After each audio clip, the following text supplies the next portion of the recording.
네, 오늘 함께 은혜 나누실 하나님 말씀은 구약성경 미가야 2장 6절에서부터 11절까지가 되겠습니다. 제가 봉독해 올리겠습니다. 그들이 말하기를 너희는 예언하지 말라. 이것은 예언할 것이 아니오늘 욕하는 말을 그치지 아니한다 하는도다. 너희 야곱의 족속아 어찌 이르기를 여호와의 신이 편급하시다 하겠느냐? 그의 행위가 이러하시다 하겠느냐? 나의 말이 행위 정직한 자에게 유익되지 아니하냐? 근래에 내 백성이 대적같이 일어나서 전쟁을 피하여 평안히 지나가는 자들의 의복 중 겉옷을 벗기며 내 백성의 부녀들을 너희가 그 즐거운 집에서 쫓아내고 그 어린 자녀에게서 나의 영광을 영영히 빼앗는도다. 이것이 너희의 쉴 것이 아니니 일어나 떠날지어다. 이는 그것이 이미 더러워졌으니라. 그런즉 반드시 멸하리니 그 멸망이 크리라. 사람이 만일 허망히 행하며 거짓말로 이르기를 내가 포도주와 독주에 대하여 내게 예언하리라 할 것 같으면 그 사람이 이 백성의 선지자가 되리로다.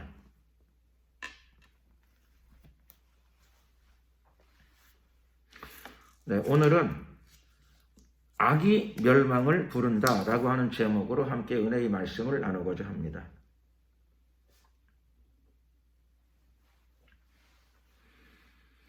오늘 본문은 미가서입니다.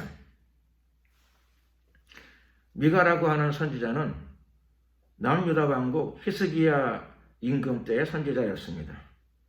성경에 보면 이 미가하고 이름이 비슷한 선지자가 한 사람 더 있죠. 그 사람은 미가야입니다.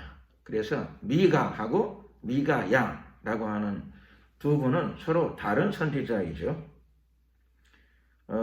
미가는 남유다 히스기야 임금 때의 선지자였고 미가야는 열왕기상 22장에 나와 있는 선지자인데요. 북이스라엘의 아합, 또 남유다 왕국의 여호사밧 때의 선지자였습니다. 오늘은 남유다 왕국의 히스기야 임금 때의 선지자 미가의 예언 내용입니다. 유다 왕국은 말년에 되어서는 말년으로 흘러가서는 타락의 정도가 점점 심해졌죠. 점점 심해졌습니다. 물론 타락의 정도만 봐가지고는 이스라엘이 훨씬 더 심했습니다. 북이스라엘이 훨씬 더 그 타락의 정도가 매우 심했습니다. 오늘은 특별히 북이스라엘에 대한 그런 그 상황이 전개되어지고 있습니다. 타락의 정도가 극심했던 북이스라엘. 그리고 특별히 오늘 본문을 통해서 우리가 이해할 수 있는 것은 북이스라엘이 멸망하기 직전에 영적 상태가 어떠했는가라고 하는 것을 우리가 본문을 통해서 이해할 수 있습니다. 영적 상태뿐만 아니라 일반 생활 속에서의 타락의 정도, 영적인 타락 못지않게 일반 생활 속에서의 타락의 정도가 어떠했는가. 우리가 이런 것들을 이해해서 한 나라가 멸망할 적에 어떤 상태에서 멸망하는가라고 하는 것을 우리가 말씀을 통해서 추측할 수 있게 됩니다. 본문에 들어가게 되면 이스라엘 사람들이 선지자 미가에게 이야기합니다. 선지자 미가에게 너는 예언하지 말아라. 이것은 예언할 것이 아니다. 욕하는 말을 그치지 않겠느냐? 이렇게 이야기했습니다. 예언하지 말라. 선지자는 예언을 하는 게 선지자의 사명이죠. 선지자에게 예언하지 말라. 입을 닥쳐라. 그런 뜻이 되겠죠. 그리고 또 더 재미있는 것은 이것은 예언할 것이 아니라, 아니 예언할 게 예언이 하나님께로부터 오는 것이라면 하나님의 감동 가운데서 하는 것이죠. 근데 이것은 예언할 것이 아니다. 예언할 것인지 아닌지는 하나님이 정하시는 거고, 두 번째로는 하나님의 선지자가 결정해야 될 내용이겠죠. 하나님이 정하신 내용, 하나님이 전해주신 내용을 선지자가 상황에 따라서 선포해야 될 것입니다. 근데 거꾸로 그 예언을 듣는 사람들이 예언하지 말라 하더라도 이것은 하지 말라, 저것은 해도 되지만, 이렇게 자기들이 주권자 역할을 하고 있습니다. 그리고 예언하는 미가 선지자에게 욕하는 말을 그치지 않는구나, 이렇게 이야기하고 있습니다. 즉, 왜 욕을 하느냐? 여러분, 나라나 개인이나 가정이 망할 때가 되게 되면은 하나님의 말씀을 들을 적에 저주로 듣는 상황이 발생합니다. 악담으로 듣는 거죠. 저주와 악담으로 듣는 상황이 발생합니다. 이게 사람 심성의 마지막 부분이죠. 끝자락입니다. 멸망할 때가 된 거죠. 한 시대의 종말의 때가 된 것입니다. 심판의 날이 가까운 것입니다. 선지자가 왜 예언하겠습니까? 너 죽어라, 그 말 하려고요? 너 전혀 그런 거 아니죠. 살리려고 하는 겁니다. 하나님은 생명 주시기를 원하시는 분이십니다. 하나님은 창조주이시면서 구원자가 되십니다. 회개하라, 그 말은 너는 죄인이니까 죽어라, 그런 뜻이 아니고, 회개하라, 그 말은 죄를 버리고 삶의 길로 돌아서라, 그런 뜻입니다. 근데 그 말을 기분 나쁘게 듣는 거죠. 그 말을 저주로 들어요. 그 말을 망신스러운 말로 들어요. 왜 그럴까요? 망하는 길로 가니까. 망할 때가 된 거죠. 망하려고 작정을 한 거라 뭐 진배 없죠. 하나님의 말씀이 욕하는 말로 들려요. 왜 그렇게 되었을까요? 마음이 강팍해진 겁니다. 마음이 악해진 겁니다. 사람이, 개인이나 국가나 가정이 언제 망하느냐? 악해지면 망하는 거죠. 악해지면 살리려고 하는 말씀이 저주의 말씀으로 들려요. 저주의 선포로 들려요. 회개하라 라고 하는 말씀이 아멘 하고 돌아서야 되는 말씀, 붙잡고 돌아서야 되는 말씀이 아니라 저주의 말로 들리게 됩니다. 왜 나에게 욕하는 말을 하느냐? 이렇게 기분 나쁘게 들리는 거죠.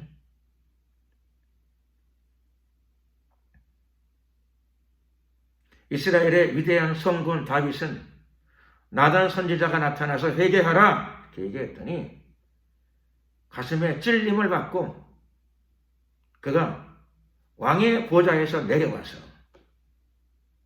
회개의 자리로 내려왔습니다.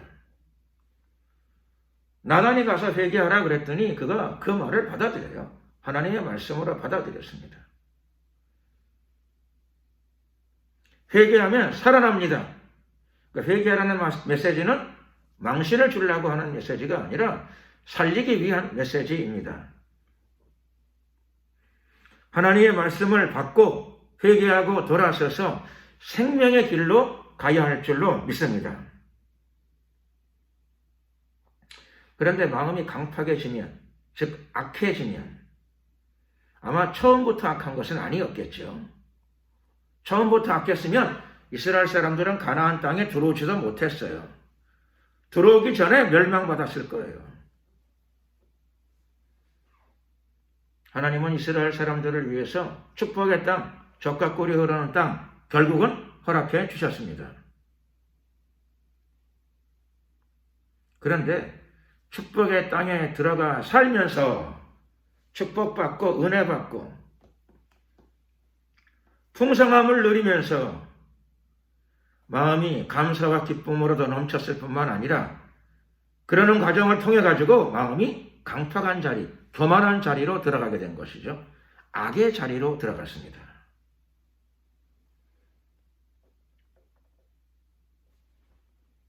개인도 그렇고 국가도 그렇습니다. 점점 잘 살면 심성이 더 고와지느냐? 여러분, 국가도 그렇고 개인도 그렇고 점점 잘 살면, 점점 부자가 되면, 점점 돈이 많아지면 여러분 보시기엔 어떻든가요? 더 겸손해지고 감사와 은혜가 충만한 삶을 살아갈까요? 물론 그런 경우도 있겠지만 주위를 둘러보게 되면 그렇지 않은 경우가 비할 바 없이 훨씬 더 많아집니다. 강팍해지는 거죠.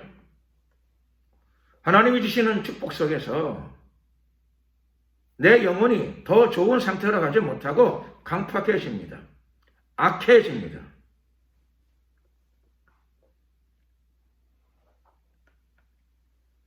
오늘도 이스라엘 백성들이 미가가 그들에게 회개를 촉구하는 예언을 하자 겸손히 아멘으로 받아들일 마음을 상실했습니다. 마음을 잃어버렸습니다. 마음이 강팍해지고 교만해지고 완악해졌습니다. 오히려 미가의 예언을 듣고 그거 이상하구먼, 그 예언 이상하구먼, 어떻게 이상하게 해서 그런 말을 하지? 이런 얘기를 했습니다. 판단하는 거죠. 모든 선지자가 다 옳은 선지자라고 할 수는 없겠지요. 그러나 미가는 하나님이 세운 선지자였습니다. 하나님이 세운 선지자가 하나님의 말씀을 선포하면 겸손히 받는 게 순리죠. 응당 그래 해야 합니다. 그런데 그들이 하나님의 말씀 앞에서도 마음을 깨트리지 않고 오히려 자기의 마음을 가지고 자기의 완악함을 가지고 미가를 깨트리고 있습니다. 너의 영이 이상하다. 네가 한 말은 성령의 감동 같지가 않다. 설령 성령의 감동이 좀 있다 하더라도 그 말은 어쩐지 좀 편급한 것 같다. 즉 편협한 것 같구나. 이렇게 이야기했습니다. 아멘할 자세가 안 돼 있는 거예요. 교만과 강포와 악이 그 마음에 가득 찼습니다.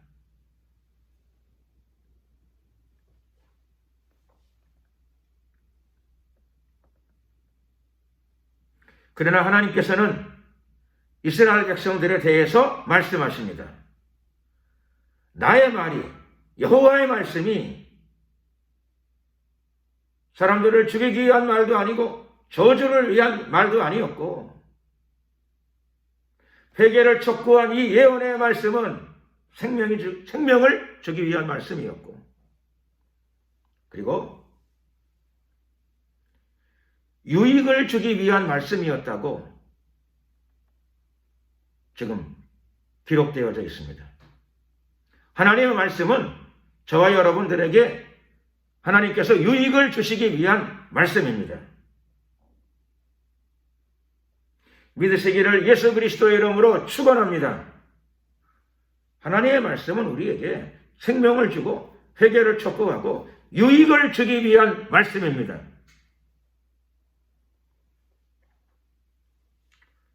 그런데 유익은 아무에게나 다 유익이 되는 건 아니고 단서가 하나 붙어 있습니다. 조건이 하나 붙어 있다는 거죠.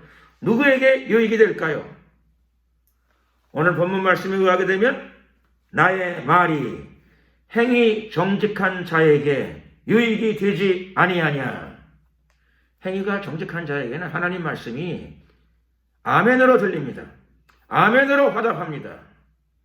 행위 정직한 자는 회개를 촉구하는 말씀 앞에 자존심 상해하지 않습니다. 행위가 정직한 자는 자신의 부족함, 자신의 잘못, 자신의 죄악을 지적하고 회개를 촉구하는 말씀 앞에 자신을 겸손히 내려놓게 됩니다. 돌아서게 됩니다. 그래서 그들에게는 유익이 됩니다. 죄 없는 사람이 어디 있겠습니까? 모든 사람이 다 죄 가운데 빠져 있습니다. 완전하게 정직한 자가 어디 있겠으며 행위가 완전한 자가 어디 있겠습니까?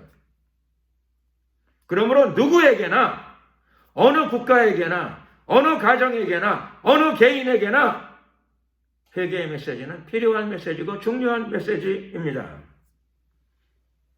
죄를 많이 지은 사람에게도 중요하고 또 상대적으로 다른 사람보다 죄를 조금 덜 지은 사람도 마찬가지입니다. 회개할 때만 살아납니다. 예수님의 첫 번째 공생애의 메시지는 우리가 다 잘 아는 바대로 회개하라, 천국이 가까 왔느니라였습니다. 믿으시기를 축원합니다. 회개하면 구원을 받습니다. 회개하는 자에게만 복음이 들려옵니다. 회개하는 자에게 하나님의 말씀은 복음으로 들려옵니다. 회개하지 않는 자에게는요, 그 사람이 악인이죠. 악인에게는 복음이 역겨운 소리로 들려와요. 저주스러운 소리로 들려오게 됩니다. 왜 그럴까요? 똑같은 메시지인데 자기 마음이 그러니까 마음을 깨트려야 됩니다. 하나님의 말씀으로 마음을 깨트리시기를 예수 그리스도의 이름으로 축원합니다. 그러나 불행하게도 이스라엘 사람들은 하나님의 말씀을 듣고도, 특별히 미가 선지자의 예언을 듣고도 마음을 깨트리지 않았습니다. 오히려 더욱더 강팍해졌습니다. 악해진 거죠. 심령이 악해지니까, 영혼이 악해지니까, 당연히 영적으로 악해지니까 생활에도 그들의 악이 나타나게 됩니다. 당연한 일이죠. 집안에서 새는 바가지는 밖에서도 샌다. 당연한 이야기죠. 이스라엘 백성들이 영혼의 타락이 왔습니다. 영혼의 타락이 왔으니 생활의 타락이 오는 건 당연지사가 될 수밖에 없습니다. 하나님께서는 미가 선지자를 통하여 그들의 영적 타락이 생활의 타락으로 이어지는 모습을 깨닫게 하십니다. 하나님께서 말씀하시기를 내 백성이 대적같이 일어나서, 여러분, 대적이 누구죠? 보통 일반적으로 성경에서 대적은 하나님을 모르는 사람이 대적입니다. 일반적으로 대적은 마귀가 우리의 대적입니다. 일반적으로 대적은 죄인이 하나님의 대적이지요.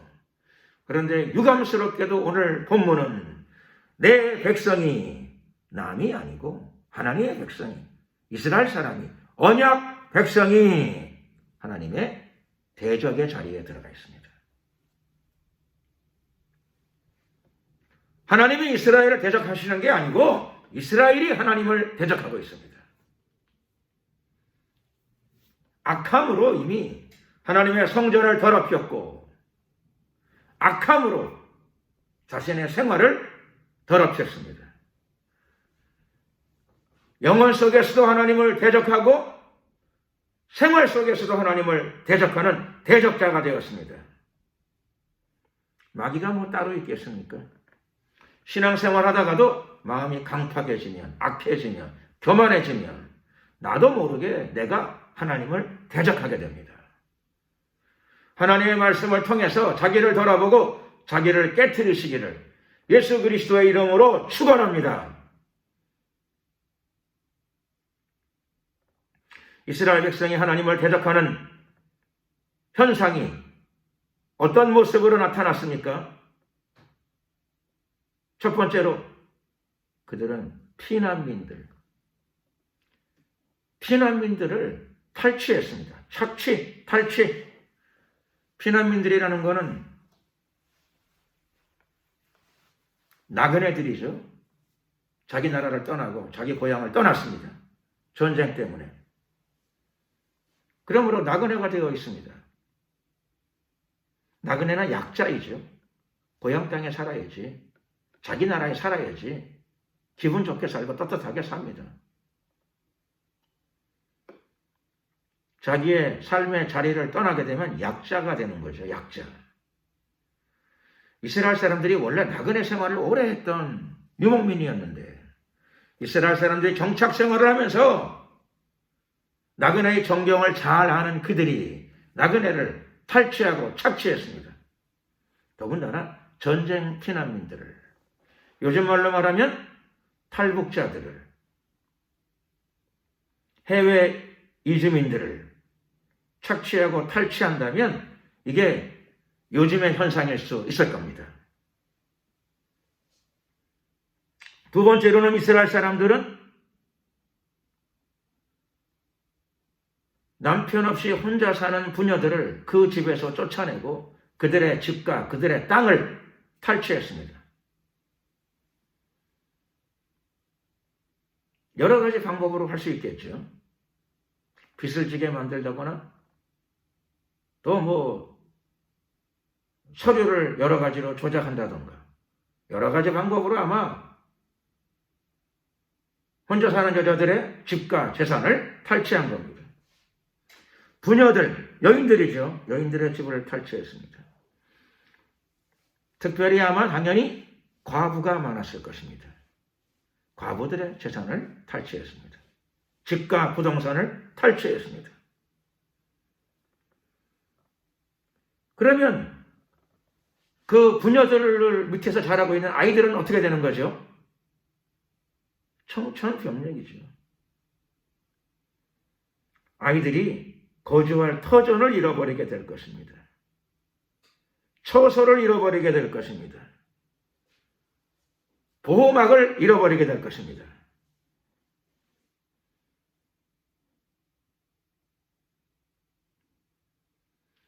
이런 행동을 누가 했다고요? 이스라엘이 했습니다.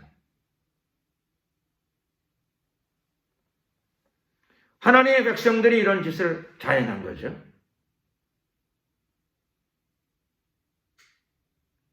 이것이 하나님의 백성들입니까? 하나님의 백성들이 아니라 하나님의 대적이 되는 거죠. 하나님의 대적. 원래는 하나님의 백성이었는데 지금 이 모습은 하나님의 대적이 되어버렸습니다.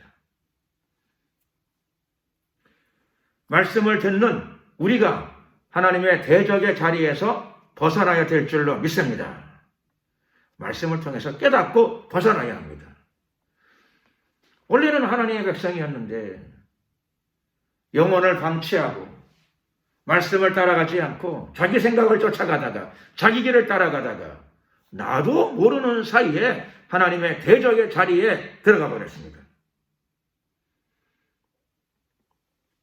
하나님의 대적의 자리에 들어가면 어떤 일이 벌어질까요? 혼자 사는 여인들의 부동산과 집을 탈취하는 사람들은 결국 어떤 일이 벌어질까요? 약자들의 권리와 기본적인 삶의 근거를 탈취하고 착취하는 자들이 어떤 일을 겪게 될까요? 자기도 그렇게 당하게 될 것입니다. 이것이 멸망입니다. 하나님은 오늘 미가 선지자를 통하여 그들에게 선포하십니다. 이 땅은, 가나안 땅은 이제는 더 이상 너희들의 땅이 아니다. 가나안 땅은 이제 더 이상 너희들의 나라가 아니다. 본문에는 이것이 너희의 쉴 곳이 아니니라 이렇게 말씀하십니다. 가나안 땅은 원래 이스라엘 사람들의 땅이죠. 아브라함에게 약속했던 땅이고 모세를 통하여 목표로 삼고 출애굽의 결단을 했던 목적지고 실제로 그 땅을 얻었습니다. 하나님은 허락하셨습니다. 하나님께 허락을 받고 축복을 누린다 하더라도 말씀을 벗어나고 내 영혼을 관리하지 못한다면 내 영혼에 강팍이 들어오고 교만이 들어오는데 죄악이 들어오는데 털어내지 못하고 내 뜻대로 내 고집대로 내 생각대로 걸어가다 보면 결국은 나도 모르는 사이에 하나님의 대적자의 자리에 들어갈 수 있다는 것입니다. 그게 마귀의 자리에 들어가는 거죠. 마귀의 줄에 서는 겁니다. 오늘 이 말씀을 들으시는 모든 성도님들께서 마귀의 대적의 자리에서 한 번도 줄 서지 않고 탈출하고 벗어나는 여러분들이 되시기를 예수 그리스도의 이름으로 축원합니다. 벗어나지 않으면 우리의 삶의 근거를 잃어버리게 될 것입니다. 벗어나야 됩니다.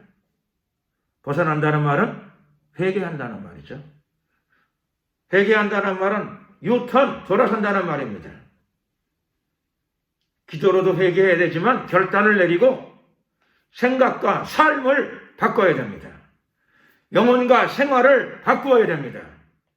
회개하면 살아납니다.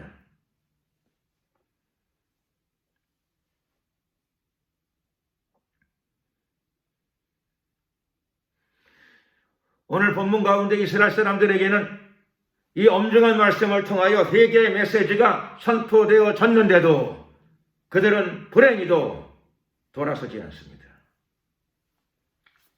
아주 마음이 강팍한 거죠. 우리가 볼 때에는 강팍한 거지만 그들은 스스로 생각하기를 아마 강하고 담대하다고 생각해서 그런지 몰라요. 신앙적인 합리화를 도모했을런지도 모릅니다. 회개하고 돌아서는 게 아니라 그냥 앞길로 꿋꿋이 나가자. 강팍하면 그렇게 됩니다. 길이 아니면, 자기 길이 아니면 돌아서야죠. 자기 길이 아닌데 왜 꿋꿋이 나가요? 그걸 강팍이라고 하는 거 아니겠습니까? 강폭, 강팍.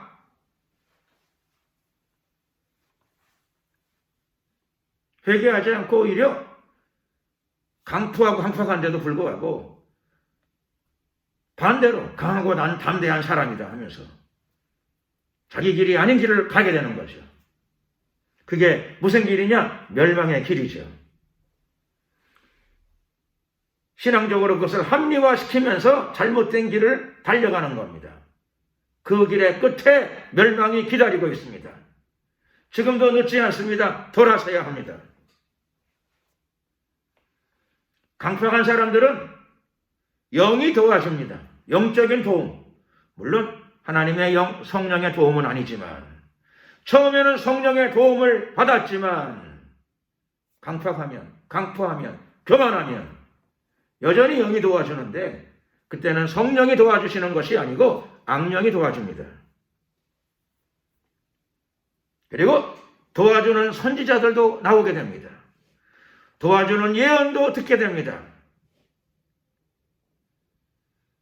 오늘 본문 11절 보게 되면은 사람이 만일, 여기 이 사람은 거짓 선지자입니다. 잘못된 선지자가 허망히 행하며 거짓말을 하는데도 그 사람이 허망을 하고 허망한 말을 하고 거짓말을 해요.